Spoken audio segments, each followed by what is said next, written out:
And sir ఇప్పుడు టాలీవుడ్ పెద్దలు అంటే నిర్మాతలు అందరూ కలిసి ఇప్పుడు AP deputy CM Pawan Kalyan కలిశారు. అయితే అంతకు ముందు వరకు ఈవెన్ అల్లు అరవింద్ కానీ సురేష్ బాబు కానీ వీళ్ళు ఎవ్వరూ కలవలేదు. కానీ గెలిచిన తర్వాత ఇప్పుడు వెళ్ళి కలిశారు అంటే ఏమైనా హెల్ప్ అవుతుందంటారా? ఆయన రియాక్షన్ ఎలా ఉండింది పవన్ కళ్యాణ్ది? At the end of the day Pawan Kalyan ఎక్కడి నుంచి వచ్చాడు? చిరంజీవి ఫ్యామిలీ నుంచి వచ్చాడు. చిరంజీవి తమ్ముడు, మూడో తమ్ముడు. ఆయన యొక్క ఇమేజ్ ఇతని మీద 50% పడినా కూడా ఇతనికంటే ఒక సెపరేట్ ఇమేజ్ ఎలాగ ఏర్పడింది? దైవికంగా ఏర్పడింది. అదే నేను చెప్తే అర్థమవుతుందని చాలాగా చెప్పాను. నా దగ్గరికి ఒకసారి వచ్చేవాడు, యాక్టర్ అవ్వాలా, డైరెక్టర్ అవ్వాలి. మళ్ళీ ఎందుకు చెప్తానంటే ఏడని కాదు, అవనికి అతను కూడా చెప్పాను, ఓడిపోయినప్పుడు కూడా చెప్పాను. ఎందుకు చెప్తానంటే అతనిలో నేర్చుకునే గుణం ఒకటి ఉంది, పట్టుదల ఉన్న వ్యక్తి. వ్యక్తిగతంగా తీసేయండి, జగన్ చెప్పినట్టు అంత వెళ్ళి నువ్వేమైనా మోసుకున్నావు వెళ్ళాలని, దాని ఇష్టం. ఆ పాయింట్ ఎప్పుడు కూడా నేను గొప్పగా చెప్పేవాడిని. దమ్మున్నాడు కాబట్టి ఆయన పెళ్లి చేసుకున్నాడని. పెళ్లి చేసుకోకుండా తప్పు చేసేదానికంటే పెళ్లి చేసుకున్నాడు. పెళ్లి చేసుకున్న తర్వాత తప్పని అనలేం కదా. I always support him like that. కానీ ఏదో విధంగా గెలవాలి, నువ్వు కాపులను వదలకుండా కూడా నువ్వు ఉండాలి అన్నా కూడా నాకు అన్ని క్యాస్టులు కావాలని చెప్పి మొత్తానికి గెలిచాడు. దేశంలో ఎవరికి రానట్టుగా మొత్తం అన్ని క్లీన్ స్వీప్ చేశాడు. ఈ 10 సంవత్సరాలు పడిన అవమానాలు పోయి నవ్ హి హస్ బికమ్. ఇప్పుడు అతను లేకపోతే తెలుగుదేశం ఉండేది కాదని అందరికీ తెలుసు. వాళ్ళు లేకపోతే ఏంటంటే వాడేసుకుని మీ వాళ్ళు కదా మా వాళ్ళని గెలిచేవనే క్యాస్ట్ కమ్మాస్, ఎన్ఆర్ఐ కమ్మాస్ కూడా. నేను చాలాసార్లు అన్నాను, వాళ్ళు తిట్టుకున్నారు. నువ్వు తిట్టుకున్నా బొంగ, ఐ డోంట్ కేర్. ఇది వాస్తవం మాట్లాడో గీతాకృష్ణ మాట్లాడు. నువ్వు తిట్టుకున్నావా, తాడాల వాళ్ళు తిట్టుకున్నా, వాళ్ళు తిట్టుకున్నారు. Why the hell is bothered? Nobody is bothered. The fact remains. Because of Kapus, because of Pawan Kalyan's interference, because of his initiation, ఆయన యొక్క ఇనిషియేషన్ తీసుకుని మన ఓటు చీలకూడదు, ఆపోజిషన్ ఓటు చీలకూడదు అనుకుని తెలుగుదేశం కూటమిలో చేరాడు కాబట్టి ఆ కూటమిలో చేరి ఓడించారు. లేకపోతే ఇదే పవన్ కళ్యాణ్ లోకేష్ని తిట్టాడు, చంద్రబాబుని తిట్టాడు, అతను పాచిపోయిన లడ్డూలని బీజేపీని కూడా తిట్టాడు. అయినా కూడా అన్నీ మర్చిపోయి, పాలిటిక్స్లో అన్నీ మర్చిపోవాలి. ఒక కాటికి తీసుకొచ్చి ఈ విధంగా వెళ్తే తప్పితే ఇంకా ఓటము లేకుండా ఉండాలంటే ఈ విధంగా వెళ్ళాలని ఈ వన్ ద రేస్. ఆ విజయంలో నేను కూడా ఒక ఉడత సహాయం చేశాను అనిపించుకోవడం కోసం. చేయవలసిన ఎవరెవరు చేయాలి? 10 మంది అప్పుడప్పుడు గూట్లో చిలకలాగా, పంజరంలో చిలకలాగా వస్తూ ఉంటుంది. రేడియో తీస్తాయి. అమ్మాయి నా ఫ్రెండ్ అయినా ఎందుకు చెప్తానంటే నువ్వు డైరెక్ట్గా వెళ్ళి ఉండాలి, ఇనిషియేటివ్ తీసుకుని క్యాంపెయినింగ్ వెళ్ళి ఉండాలి. సో అప్పుడప్పుడు వస్తూ ఉంటుంది. అంటే ఇప్పుడు మంచి పొజిషన్లో ఉన్నప్పుడు అయ్యో నేను ఎందుకు నా భర్తను వదిలేశాను ఆ టైంలో, అది నీకు ముందు ఉండాలి. బట్ ఎనీవే ఆ అమ్మాయిని పెద్ద ఇంట్లో వాళ్ళు ఎవరు లైక్ చేయలేదు. పిల్ల పుట్టేసిన తర్వాత కూడా లైక్ చేయలేదు. ఎందుకంటే ఆ అమ్మాయి సరిగ్గా నిలబెట్టుకెళ్ళిపోయింది. ఆ డామినేటింగ్ క్యారెక్టర్ చాలా ఉన్నాయి, ఆ అమ్మాయిలో ఫ్లాస్ ఉన్నాయి, అది వేరేగా మాట్లాడుకుందాం. కానీ బట్ అతను మట్టుకు ఎప్పుడూ ఒకలాగా ఉన్నాడు. అతను సరదాగా ఎంజాయ్మెంట్గా ఉండి ఒక ఫ్లాంబాయింట్, ఈ వర్డ్ కరెక్ట్ మీకు అర్థం చేసుకోండి డిక్షనరీలో చూసి. వాట్ ఈస్ ఫ్లాంబాయింట్ అండ్ అతని క్యారెక్టర్ ఒక ఫ్లాంబాయింట్ అంతే తప్పితే ఫ్లాంబాయింట్ అంటే డబ్బులు ఉండాలి, బాగా ఎంజాయ్ చేయాలి. ఈ enjoys life and at same time ఏదో ఒకటి చేయాలి, మనకంటూ ఒక రికగ్నిషన్ రావాలి, గుర్తించాలి, ప్రజలకు ఏదో చేయాలి. లేకపోతే ముందు ఫ్యాన్స్ని సరిగ్గా చూసుకునేవాడు కాదు. వాళ్ళ ఫాదర్ డైరెక్ట్గా చెప్పారు నాకు, ఏడు దినేశ్వరరావు గారు, ఇలా కాదు, ఫ్యాన్స్ లేకపోతే మీ అన్నయ్యే లేడు. చిరంజీవి కూడా ఈరోజు ఉన్నాడంటే బికాజ్ ఆఫ్ ఫ్యాన్స్. ఇటువంటి పొజిషన్లో అతను నేర్చుకుని చెప్పిందంతా వాళ్ళ ఫాదర్ చాలా కరెక్ట్ మనిషి అనమాట, వెరీ ఫ్రాంక్ మ్యాన్. ఆయన పెద్ద దేవుడికి నమ్మేవారు కాదనుకుంటా. ఒకసారి మా గురువు గారు విశ్వనాథ్ గారు అబ్బాయి పెళ్ళికి వచ్చి మెడ్రాస్ నుంచి ఇక్కడికి నేను ఏడు దినేశ్వరరావు గారు వెళ్ళాం ఇంటికి. పైన ఉన్నాడు అతను ఈ అబ్బాయి. ఓకే, అతనికి తెలియదు మేము వచ్చినట్టు. బట్ ఈ టోల్డ్ అస్ అనమాట, ఇలా కాదు ఫ్యాన్స్ ఉన్నప్పుడు అలా కాదు ప్రవర్తించకూడదని అతన్ని మార్చాడు. ఫ్యాన్స్ లేకపోతే చిరంజీవి లేకపోతే నువ్వు లేడు నేను లే అన్నాడు ఆయన. అర్థమైంది మీకు? సో అంత వాల్యూ ఇచ్చి ఇప్పుడు ఫ్యాన్స్ కాదు కదా దేశమంతా నా వాళ్ళు అన్నట్టు లెవెల్లో ఎందుకు వచ్చాడు? నేర్చుకున్నాడు. ఒకటి అతనికి నేర్చుకునే తత్వం ఉంది. అది దాని వెనకాల ఉన్న ఆశయాలు, అతని యొక్క కోరికలు మనకు అంతగా తెలియదు. కానీ ఈ వాంట్స్ టు డూ సంథింగ్, ప్రజలకు ఏదో చేయాలి అని వచ్చాడు. కూటమిని పెట్టాడు. ఒక 10 సంవత్సరాలు తిరిగాడు. ఏంటి ఎవడనేది వదిలేస్తాడు. సినిమాకి 70-80 కోట్లు ఇచ్చినప్పుడు సంవత్సరానికి 2-3 సినిమాలు తీసుకుంటే 100 కోట్లు వస్తాయి. హ్యాపీగా ఇంకొక 30 పెళ్లి చేసుకోవచ్చు కావాలంటే. పెళ్లి చేసుకోకుండా 30 మంది ఉండొచ్చు. సో ఇవన్నీ కూడా సాక్రిఫైస్ చేశాడు. ఈ knows the value of politics. పాలిటిక్స్లో రావాలి, పాలిటిక్స్లో మనం చేయాలి అని వచ్చాడు. ఈ వచ్చినప్పుడు ఈ ఉడత సహాయంగా వచ్చేవాళ్ళు సినిమా పరిశ్రమలో ఎవరు రాలేదు సరిగదా. బన్నీ లాంటి వాడు ఆ పక్క వెళ్ళాడు, ఏదో ఒక చిన్న ట్వీట్ పడ్డాడు కాబట్టి ఈరోజు పుష్ప 2కి కష్టపడుతున్నాడు. ఇప్పుడు రిలీజ్ చేస్తే ఏమవుతుంది, బిజినెస్గా ఏదో లెవెల్కి అయిపోయినా కూడా డమాల మంది అనుకోండి, ప్రజలతో పెట్టుకోకూడదు, ఆడియన్స్తో పెట్టుకోకూడదు అన్నాను. ఇప్పుడు చిరంజీవి పవన్ కళ్యాణ్ ఆడియన్స్ అంతా కలిసి ఏదో వంకనే బన్నీ కంటే ఇష్టం లేని మహేష్ బాబు ఆడియన్స్ అందరూ కలిసిపోయి దాన్ని ఫ్లాప్ చేస్తారు అనుకోండి. So you has to be very careful. అయినా కూడా సినిమా బాగుంటే ఎందుకు ఆడుతుంటే, అయినా కూడా సినిమా బాగుంటుంది. కానీ పోయినసారి పుష్ప కూడా అంత కలెక్ట్ చేయలేదు, బయట కలెక్ట్ చేసింది.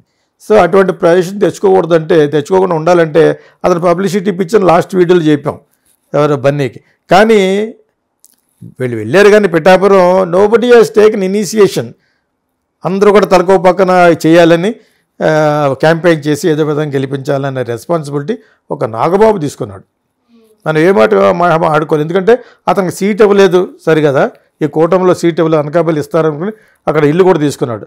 అతనికి సీట్ ఇవ్వలేదు, ఓ పక్కన భయం, ఎందుకు ఓడిపోతాం, నిజంగా అతనికి పాత్ర ఇవ్వాలంటే మనం గెలిచిన తర్వాత కూడా ఇవ్వచ్చు. వాళ్ళు ఉంటాయి, చాలా ఉంటాయి, కార్పొరేషన్ చైర్మన్స్, ఇష్టమైన పోస్టులు చాలా ఉంటాయి, ఇవన్నీ ఇవ్వచ్చు అన్న ఉద్దేశంతో అతను కూడా అర్థం చేసుకోగలడు. కాబట్టి అతను ఒక్కడే ఇతను కూడా నిలబడ్డాడు. ఇతను చాలాసార్లు బ్రదర్సే ఒకరికొకరు హెల్ప్ చేసుకోవాలి అనుకోకుండా కూడా ఇతను ఒక సినిమాలో హెల్ప్ చేశాడు. నాట్ ఈవెన్ చిరంజీవి కొడుకు సినిమాకి ఇతను హెల్ప్ చేశాడు. చిరంజీవి కొడుకు సినిమా ఆరెంజ్ అనే సినిమాకి నష్టంలో ఉంటే ఇతను హెల్ప్ చేశాడు. చాలామంది తెలిసింది, బయటికి చెప్పడం మనం ఎందుకు చెప్తున్నామంటే పవన్ కళ్యాణ్కి ఒక క్రెడెన్షియల్స్, అతనుకున్న మంచి పేర్లలో ఇవి ఉన్నాయి కాబట్టి అతను ఆ కృతజ్ఞతా భావంతో తమ్ముడు అంటే, అలా కాకపోయినా తమ్ముడు అంటే ఇష్టమే కదా. కానీ చిరంజీవి కంటే ఎక్కువ అతను ఇనిషియేషన్ తీసుకున్నాడు. చిరంజీవి తీసుకోకూడదు. నిన్న సినిమా ప్రముఖులు వెళ్ళారు అని అన్నావు కదా, ఒకప్పుడు రాలేదని. కరెక్టే, ఎవడు రాలేదు. ఈ సురేష్ బాబు, అల్లు అరవింద్ వీళ్ళందరూ కూడా పూర్తిగా ఇనిషియేషన్ ఎందుకు తీసుకోలేదంటే అందులో కొంత పవన్ కళ్యాణ్ పాత్ర కూడా ఉంటుంది. అతను పెద్ద యాక్సెప్ట్ చేసి వచ్చేయండి అన్నంత లేదు. ఏదో చిరంజీవి 5 కోట్లు ఇచ్చేట అన్నట్టుగా చిన్న పబ్లిసిటీ చేశారు ఒకప్పుడు. అది కూడా బ్రదర్స్ అందరూ కలిసి ఉంటారనేది ఒక పలికింది జనాల్లో. సో కాకపోతే ఆయన రమ్మంటే వద్దును, కానీ అతనికి యాజిటీస్గా కాపుల్లో మంచి పేరు లేదు చిరంజీవికి. ఎందుకంటే ప్రజారాజ్యం లాంటి సీట్లు వచ్చిన తర్వాత కాంగ్రెస్లో కలిసిపోయాడని, పార్టీని కూడా మెయింటైన్ చేయలేకపోయాడని, ఇంకా చాలా అపవాదాలు ఉన్నాయి. అంచేత మళ్ళీ ఎంత ఇతని మీద పడుతుంది అని లాస్ట్ టైం 2 సార్లు ఓడిపోవడంలో ఇవన్నీ పడ్డాయి. ఈడు కూడా చిరంజీవిలా కలిపేస్తాడరా అన్నారు. మా ఈస్ట్ వెస్ట్లో నోట్లోంచి వచ్చిందే జరుగుద్ది, బికాజ్ కాపుల్ ఏరియా కాబట్టి. ఎప్పుడైనా ఈస్ట్ వెస్ట్ గోదావరి, ఇంకా కొంచెం పలచపలచగా గుంటూరు. అది ఇప్పుడు గుంటూరు విజయవాడలో కమ్మోళ్ళకి ఎలా ఉంటుందో అలాగే ఈస్ట్ గోదావరిలో వెస్ట్ గోదావరిలో కాపులు ఎక్కువ బాగా మాడతారు. ఎటకారం ఎక్కువ అనమాట, చాలా ఎటకారం అనమాట. సో ఎటకారం వీళ్ళు పుట్టిన తర్వాత ఎటకారం పుట్టిందేమో అలాగనమాట. సో పుచ్చాల ముగ్గులు డైలాగ్స్ ఇవన్నీ కూడా చాలామంది సినిమా వాళ్ళు అక్కడి నుంచి రావడం, ఇంక్లూడింగ్ మీ. సో ఇతను వాళ్ళకి ఎంతవరకు గౌరవించాలంటే అతను కూడా సినిమా వాడే కదా, end of the day cinema వాడే. సినిమా గురించి ఒకటి గురించి మాట్లాడడానికి సెపరేట్గా ఒక మినిస్ట్రీ ఉంది, దుర్గేష్, మళ్ళీ అతను నా ప్రొడ్యూసరే, కందులు దుర్గేష్. ఓకేనా, నాతో పాటు సినిమా తీశాడు కిచ్చురాళ్ళు, ఆల్రెడీ చెప్పాం కదా. సో అతనికి సాల్వ్ చేస్తాడు ఏమైనా ఉంటే ప్రాబ్లమ్స్. వీళ్ళు మొన్న వెళ్ళింది ప్రాబ్లమ్స్ సాల్వ్ చేయడం కాదు, అండ్ ఆల్సో ఇతనికి బాహాటంగా బయటకు వచ్చి పెద్ద సపోర్ట్ చేయలేదు. లాస్ట్లో పిఠాపురం ఒకసారి అల్లు అరవింద్ వెళ్ళాడు, ఏదో ఒక సందర్భంలో వెళ్ళారు. బికాజ్ వదిన గారు ఆల్మోస్ట్ లైక్ తల్లికి అంత సమానం ఇతనికి. పవన్ కళ్యాణ్ లవ్ సార్, ఎందుకంటే ఆమె పెళ్ళి అయితే కుర్రోడు కదా ఇప్పుడు బాగా. సో అంచేత వాళ్ళకి ఇద్దరికి, చిరంజీవి వీళ్ళిద్దరికి, అల్లు అరవింద్కి never had a good opinion about Pawan Kalyan. ఏమన్నా ఇంటర్మీడియట్ ఫెయిల్ అయిపోయి అలాగో అలా తిరుగుతూ వాళ్ళ బ్రదర్ కూడా చుట్టూరు తిరుగుతూ ఏవీ లేకుండా ఇంకా ఏదో ఆలోచిస్తూ ఆకాశంలో చూస్తూ ఆ టైంలో ఉన్నట్టు సిగ్గుపడుతూ ఉన్నట్టు చూసి ఇతను లైక్ చేయలేదు అతను. ఓకే, దాని తర్వాత ఇంత సూపర్ స్టార్ అవుతాడని ఊహించలేదు. సో అది అలా ప్రొలాంగ్ అయింది. అనుకోకుండా అతనే ఇంట్రడ్యూస్ చేసి ఒక డైరెక్టర్గా తీసిన సినిమా అట్టర్ ఫ్లాప్ డమాలు. ఆ సినిమా మధ్యలో చాలా మిస్అండర్స్టాండింగ్ జరిగినాయి. అవి అందరికీ తెలుసు. శరత్ నరార్ అన్నవాడు ఆధ్వర్యంలో తీశారు సినిమా అని దొబ్బింది అది. Okay, disaster of the millennium అది. 100 సంవత్సరాల్లో అంత డిజాస్టర్ రాదు. ఓకేనా.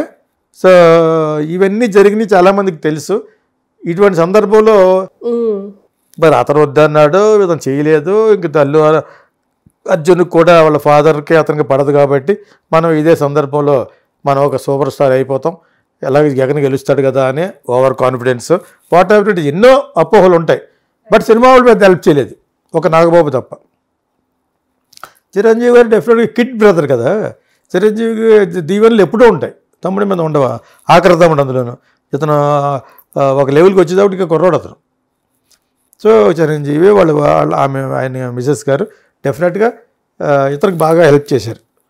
సో ఇప్పుడు కోరికలు కోరడం కంటే అతన్ని ఇన్వైట్ చేసి సన్మానం చేయడానికి వెళ్ళారు. దాంతోపాటు చంద్రబాబు నాయుడిని కూడా మీరు పిలిస్తే బాగుంటుందని.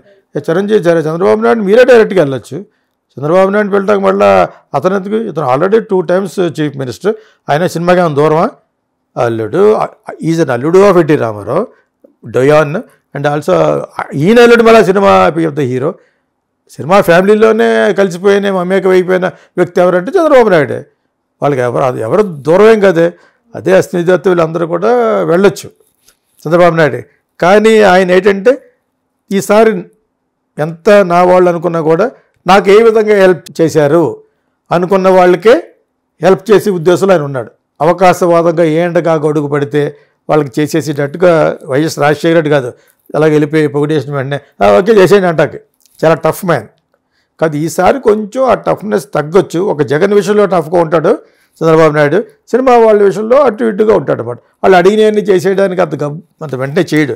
అందుకని వీళ్ళిద్దరి మధ్యన ఇంకో మినిస్టర్ ఉన్నాడు కదా, అతను బాగా ఎడ్యుకేటెడ్, బాగా తెలుసు, ప్రతిదీ సీఎం తోటి కూడా మాట్లాడతాడు త్రూ పవన్ కళ్యాణ్, దుర్గేష్.